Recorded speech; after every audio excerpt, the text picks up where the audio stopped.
Il y a un couple qui avait l'habitude de me dire, servante de Dieu, nous, notre vie spirituelle, ça part comme ça descend, ça part, ça descend. Il y a un temps où on prie beaucoup. Et quand on prie beaucoup, on voit que tout va bien, on a la paix du cœur, nos choses marchent, tout ce qu'on pose comme action, on a de bons résultats. Mais il suffit seulement que, voilà, on baisse dans la prière, c'est fini. Il y a des problèmes entre nous, il y a des querelles, nos affaires ne marchent plus, on sent l'atmosphère lourde à la maison, il y a tout ça. Ben oui, mon frère, ma soeur, tu dois comprendre pourquoi tu dois maintenir la présence du Saint-Esprit régulièrement dans ta vie.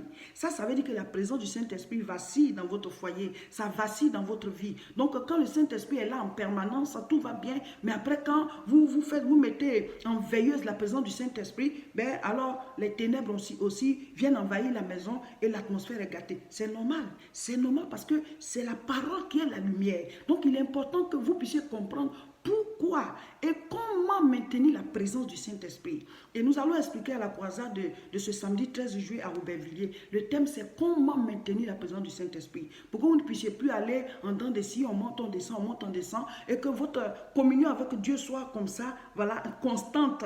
Nous avons suffisamment parlé du Saint-Esprit dans les croisades dernières.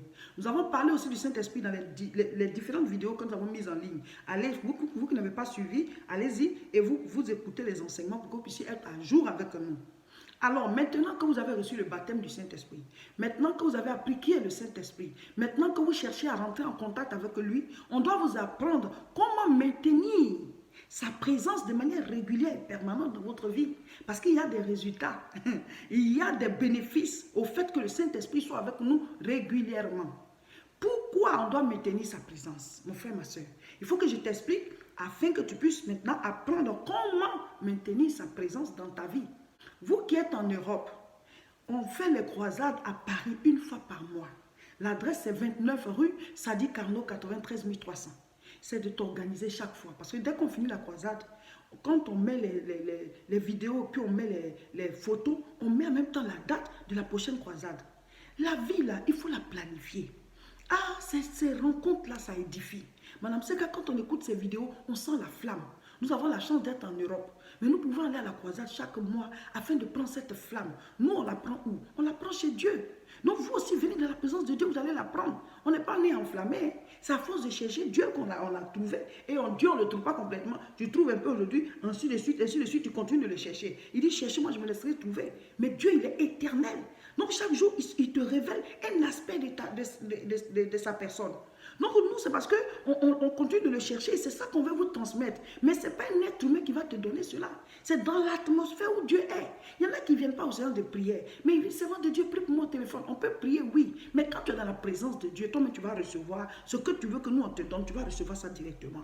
C'est pour cela qu'il faut se déplacer. Vous qui êtes en Europe, vous qui êtes en France et tout, vous vous organisez. Souvent, des gens parcourent des kilomètres juste pour aller s'amuser. Ça veut dire que toi, tu ne connais pas les priorités de ta vie. Tu ne connais pas l'essentiel de ta vie. Celui qui a trouvé Dieu se trouve lui-même. Celui qui a trouvé Dieu trouve sa santé. Celui qui a trouvé Dieu trouve son mariage. Celui qui a trouvé Dieu trouve sa prospérité, trouve sa destinée. Tout ce dont on a besoin sur cette terre, tout ce qu'on veut sur cette terre se trouve en Dieu. Donc trouve Dieu, tu trouves tout le reste. Vous qui n'êtes pas en Europe, vous avez les vidéos que je mets en ligne, les vidéos d'enseignement, les vidéos de prière. Vous les utilisez, vous priez, vous lisez les passages bibliques que je donne, vous écoutez les enseignements et vous priez. Dieu va vous diriger au fur et à mesure. Parce que la Bible dit quoi? La foi vient de ce qu'on entend. Plus vous écoutez les paroles, les enseignements, plus vous lisez la parole, plus vous priez, tout ça, ça forme votre foi. Et votre foi vous conduit vers Dieu. Votre foi vous amène à vous connecter à Dieu afin d'obtenir ce qui est à vous. Donc mes frères, mes soeurs, travaillons en notre salut, travaillons en notre foi, engageons-nous, soyons à fond dans l'affaire du Seigneur, soyons à fond dans l'affaire de Dieu, parce que Dieu veut des disciples. Maintenant, nous allons expliquer pourquoi nous devons maintenir la présence du Saint-Esprit. Pourquoi doit-on maintenir la présence du Saint-Esprit? Et je vais lire 1 Corinthiens chapitre 3, à partir du verset 1, je lis. Pour moi, frères, ce n'est pas comme à des hommes spirituels que j'ai pu vous parler, mais comme à des hommes charnels, comme à des enfants en Christ. Verset 2. Je vous ai donné du lait, non de la nourriture solide, car vous ne pouviez pas la supporter, et vous ne le pouvez pas même à présent, parce que vous êtes encore charnels. Amen. Vous pouvez continuer de lire. Alors, chers frères et sœurs, j'ai dit pourquoi est-ce qu'on doit maintenir la présence du Saint-Esprit? Parce qu'on peut recevoir le Saint-Esprit et on peut encore perdre le Saint-Esprit. Il peut partir même à notre insu. Quand on reçoit le Saint-Esprit, on sait. Mais quand il va, on ne sait pas. Voilà, tu penses que Dieu, il est toujours avec toi, mais il n'est plus là. C'est pour ça qu'on doit vous enseigner comment on doit maintenir sa présence. Et c'est de ça qu'on veut parler à la croisade ce samedi. Ceux qui sont loin, on mettra en ligne. Ceux qui sont loin, on mettra en ligne pour vous. Mais vous qui êtes ici en Europe, mais venez vivre la chose en direct. Parce que quand on finit de prêcher, on prie, on fait l'application et tout. Donc c'est une grâce pour vous. Alors, par rapport au passage que je viens de lire, le Seigneur dans la Bible nous montre qu'il y a 3 types de personnes. Il y a l'homme naturel, il y a l'homme charnel, et il y a l'homme spirituel. Ça, ce sont des enseignements que vous devez savoir. C'est des choses que vous devez connaître. L'homme naturel, c'est l'homme qui ne connaît pas Dieu. On l'appelle aussi l'homme animal. Ce n'est pas une injure, mais c'est l'espèce, c'est la nature que nous avions avant de nous donner au Seigneur. Parce que l'homme naturel, celui qui ne connaît pas Dieu, il peut faire tout ce qu'il veut. Tout ce vers quoi son cœur l'attire, il le fait. Voilà, il va vers les penchants de son cœur. C'est comme l'animal, son instinct le guide, tout ce qu'il a envie de faire, il le fait. Donc les êtres humains qui ne connaissent pas Dieu, c'est comme ça qu'ils sont. Voilà, ils commettent les péchés qu'ils veulent, ils font le mal qu'ils veulent, tout ce qu'ils ont envie de faire, ils le font. Ils n'ont pas de retenue. Ça, c'est l'homme naturel ou l'homme animal. Maintenant, l'homme charnel et l'homme spirituel. Vous devez comprendre la différence entre les deux. Quand on accepte Jésus, la Bible dit, je suis né de nouveau. On a reçu une nouvelle vie. Mais le corps, là, nous sommes toujours dans le corps. Voilà. On n'a pas changé de corps. C'est après qu'on va obtenir le corps glorieux. Voilà. Le corps que Jésus avait à sa résurrection. C'est ça qu'on va obtenir aussi après. C'est ça le corps glorieux. On sera glorifié aussi comme le Seigneur. Mais pour l'instant, on est dans ce corps. Ce corps, il appartient à qui? Il appartient à Adam. Nous sommes des descendants d'Adam. Et donc, on a le corps d'Adam encore. Or, c'est ici qu'il y a le péché. Le péché est attaché à la chair, à ce corps-là. Donc, tu reçois une nouvelle vie, mais dans une ancienne, voilà, si je peux dire, dans une ancienne marmite, ou bien une ancienne maison, il y a un nouveau locataire. Donc, les désirs de ce corps-là sont toujours là. Mais il y a une nouvelle vie en toi. Et donc, ton esprit est régénéré, mais la chair est toujours là. Vous voyez? Donc, chaque fois que tu seras devant une situation, tu auras toujours 2 propositions. La proposition de la nouvelle vie et la proposition de l'ancienne vie qui est toujours dans cette chair-là. Voilà. Chaque fois que tu seras devant une situation, tu auras toujours 2 choix. Il y aura toujours 2 propositions. Maintenant, quand tu décides de marcher, de suivre la proposition de l'esprit, la proposition de la parole, la proposition de Dieu, pour savoir quelle est la proposition de Dieu, c'est que chaque fois que tu as un choix à faire, tu te demandes si c'était Jésus qui était à ma place, qu'est-ce qu'il allait faire? Et donc le choix qui te porte vers le choix que Christ allait faire, c'est le choix du Saint-Esprit, c'est le choix de la parole. Mais quand tu te demandes si Jésus était à ma place, qu'est-ce qu'il allait faire? Ce qu'il ne devait pas faire là, ça c'est le choix du péché, c'est le choix de la déchéance. Ça c'est l'homme charnel qui choisit ça. Donc l'homme charnel c'est qui? C'est le chrétien qui a reçu Christ, la personne qui a reçu Christ, qui est devenue chrétienne, mais qui continue de répondre aux désirs de la chair, qui continue de vivre dans la nature de ce monde, selon la nature humaine et selon les désirs de ce monde. Vous voyez? Donc, la convoitise de ce monde, selon les désirs de son cœur. Donc, cette personne-là est un homme charnel, un chrétien charnel.